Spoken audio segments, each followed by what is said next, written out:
नमो नमः सुप्रभात। बच्चों आज हम पढ़ेंगे पंचमः पाठः। पाठ का नाम क्या है? कंटकम कंटकी नैव। कंटकम कंटके नैव, है ना। कंटक यानी कांटा, है ना। कंटकेन एव, कांटे से कांटा, है ना। कांटे से कांटा निकालना यानी समस्या का समाधान समस्या के द्वारा ही ढूंढना। बच्चों पहले इसकी जानकारी दी गई है। मध्य प्रदेश के डिंडोरी जिले में परतमानों के बीच प्रचलित एक लोक कथा है। यह पंचतंत्र की शैली में रचित है। इस कथा में यह स्पष्ट किया गया है कि संकट में चतुराई एवं प्रत्युत्पन्न मतित्व से बाहर निकला जा सकता है।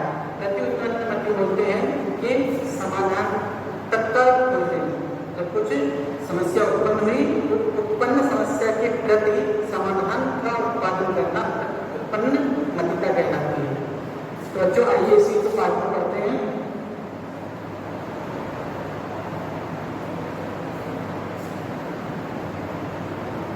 आसीत कश्चित चंचलो नाम व्याघ्रः। कश्चित यानी कोई, चंचल नाम का व्याध, आसीत यानी था, है ना। चंचल नाम का व्याध था, कोई चंचल नाम का व्याध था। व्याध का नाम क्या है? चंचल। ये नाम याद रखते जाइएगा। मृग पक्षी मृगादीनां ग्रहणेन सह शत्रुयां जीविकां निर्वाहयति स्म। वह पक्षियों को मारकर अपनी जीविका का निर्वाह करता था। एकदा सह वने जालं विस्तीर्य गृहम् आगतवान्। एकदा यानी एक दिन, सह जनवा चंचल नाम का व्याध कहाँ से जाल बिछा कर आया? जंगल से, है ना। जालम विस्तीर्य गृहम् आगतवान्, जंगल से जाल बिछाकर गृहम् यानी घर आ गया। अन्यस्मिन् दिवसे यानी दूसरे दिन, प्रातः काले यदा चंचलागमनं कृतवान् तदा सः दृष्टवान्। वह जब दूसरे दिन प्रातः काल जब घूमने गया तो उसने देखा, क्या देखा?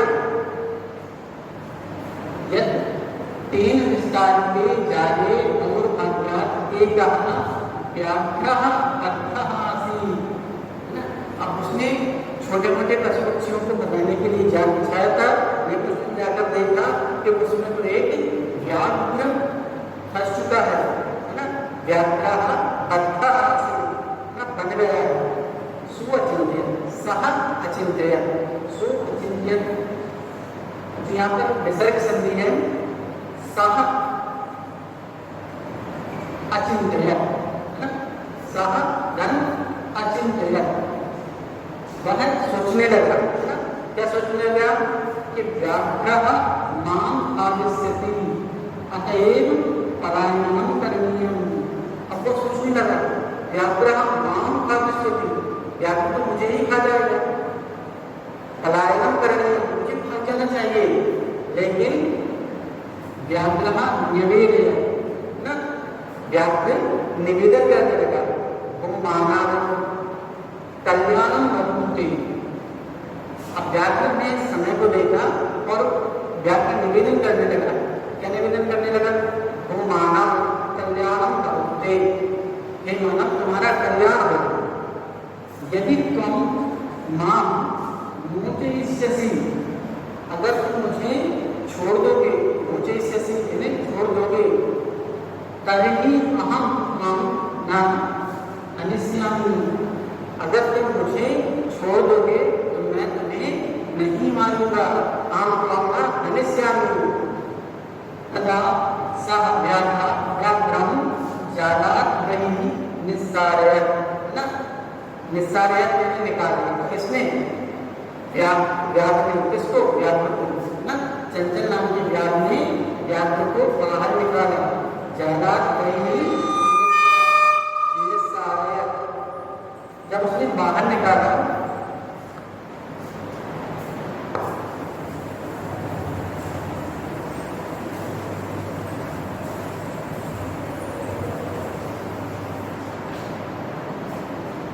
जालत वही निस्सारयत्, जाल से बाहर निकाला, तो व्याघ्रः क्लान्तः आसीत्, है ना।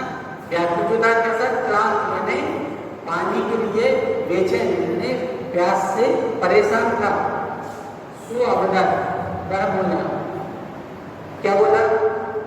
वो मानव पिपासु अहम, वो मानव पिपासु अहम नद्याः जलम आनीय मम पिपासाम समायो। पहले व्याकरण ने बोला था कि मैं तुम्हें नहीं मारूंगा, मुझे छोड़ दो, तो उसने छोड़ दिया। अब वो बोला कि मैं प्यासा हूं, नदी से जल लाओ और मेरी प्यास बुझाओ। व्याकरण जलम तो पुनः अवदा, अब व्याकरण ने जल दिया ना, तो जल पीने के बाद में फिर से वो कुछ बोलने लगा। क्या बोलने लगा?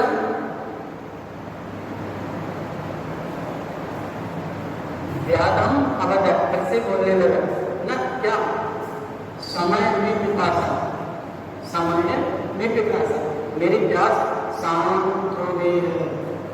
सांप्रतम मुमुक्षुस्मि, सांप्रतम मुमुक्षुस्मि, अब मेरी प्यास शांत हो गई है, लेकिन अब मुझे भूख लगी है। इदानीम अहम त्वाम खादिष्यामि, इदानीम अहम त्वाम खादिष्यामि, अब मैं तुम्हें खाऊंगा।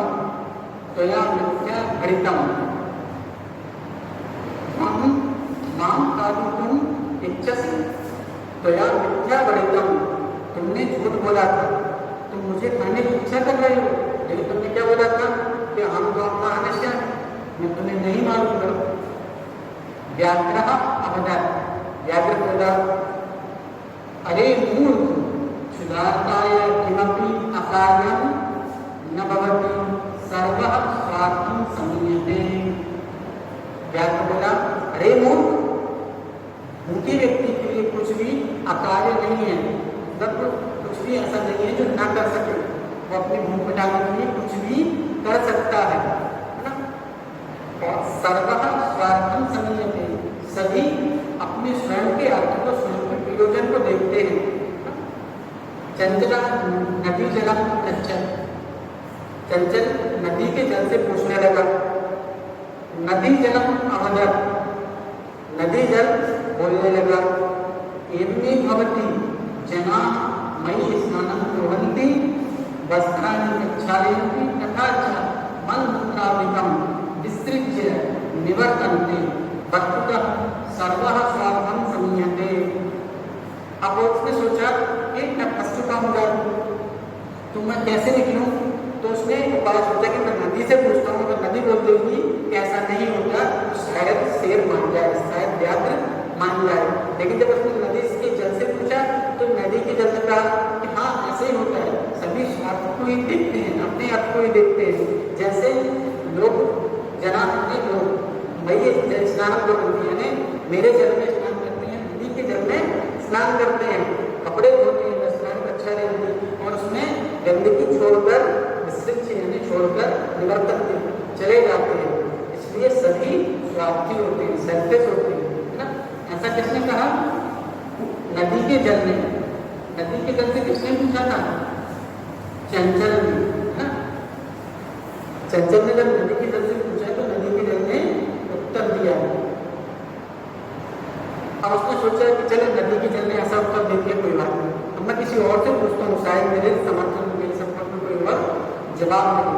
तो उसने वृक्ष से पूछा, चंचला वृक्षम पापकन्य अपरच्छ, वृक्ष के पास जाकर वृक्ष से पूछा। वृक्ष अवदत्, पेड़ बोला, क्या बोला? मानवाः अस्माकं छायायां विरमन्ति, देखो वृक्ष की छाया में लोग बैठे ना, मानवाः अस्माकं छायायां विरमन्ति अस्माकं फलानि खादन्ति, मानव हमारी छाया में बैठते हैं और हमारे फल खाते हैं। पुनः कुठारैः प्रहृत्य अस्मभ्यं सर्वदा कष्टं ददति, पुनः कुठारैः प्रहृत्य, पुनः कुठार से प्रयास करके यानी कुठारी से काट कर अस्मभ्यं सर्वदा कष्टं ददति, और हमें हमेशा कष्ट देते हैं। यत्र पुत्रापि छेदनं कुर्वन्ति, और यहाँ वहाँ काटते हैं। सर्वः स्वार्थं संयते, यही लाइन उसने भी कही, सर्वः स्वार्थं संयते, सभी अपना स्वार्थ पूरा करते हैं, स्वयं का अर्थ स्वयं का प्रयोजन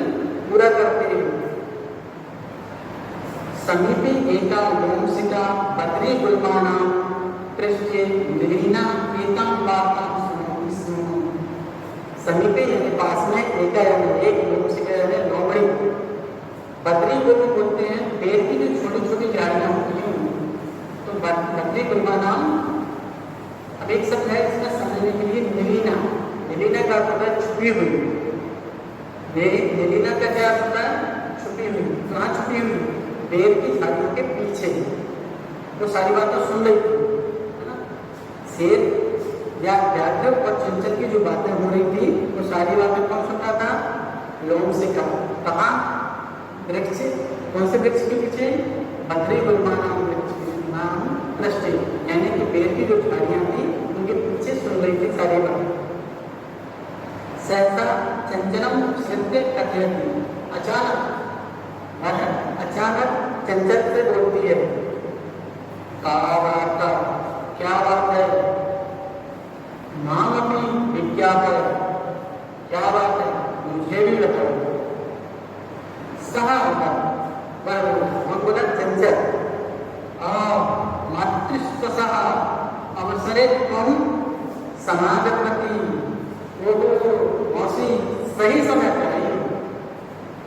मया अस्य व्याघ्रस्य प्राणाः रक्षिताः, मेरे द्वारा इस व्याघ्र के प्राण बचाए गए हैं। परम एषः मामेव खादितुम् इच्छति, लेकिन यह मुझे ही खाना चाहता है। तदनंतरम सह लोमशिखायै निधिनां कथां निवेदयत्, उसके बाद उसने लोमशिखा को यानी लोमड़ी को सतनाम यानी पूरी कथा निवेदित की यानी कि सुनाई। इसने सुनाई चंचल ने, किसको? लोमशिखा को। लोमशिखा को सारी कथा चंचल ने सुनाई। अब लोमशिखा बोलती है, केन प्रकारेण त्वं एकस्मिन् जाले बद्धः। शेर से पूछती है लोमशिखा, किस प्रकार तुम इस जाल में बंध गए हो? केन प्रकारेण त्वं एकस्मिन् जाले बद्धः इति अहं प्रत्यक्षं द्रष्टुम् इच्छामि, मैं कैसे जानूं कि तुम कैसे बंध गए? तो मैं प्रत्यक्ष देखना चाहती हूँ, मुझे बताओ तुम कैसे बंधे। तो व्याघ्र बोला, व्याघ्रः तत् वृत्तान्तं दर्शयितुं तस्मिन् जाले प्राप्स्यत्, और मैं ये दिखाने के लिए कि मैं कैसे बंद हो गया था जाल में, उस जाल में फिर से चला गया। लोमशिखा पुनः घटिया, लोमशिखा लोमड़ी फिर से बोल रही क्या? सर्वप्रति पुनः कुंदन कृपा दर्शय, मुझे बार बार कूद कर बताओ कि तुम कैसे कैसे। सहैव समाचला, और वह वैसे ही करने लगा। कौन? सिंह या व्याघ्र। अनारतम कुंडलिनी सा शांता, और बाबा से वह थक गया। जाले बद्धा सह प्राप्ता, और बाबा जब पूरा थक गया और जाल में बंद हो गया।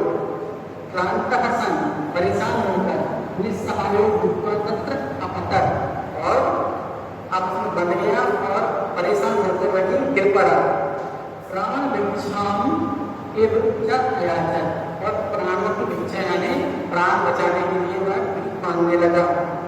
लोमशिखा व्याघ्र अवदत्, फिर लोमशिखा ने व्याघ्र से कहा, क्या कहा? सत्यम त्वया भणितम, तुमने सच कहा था। क्या कहा था?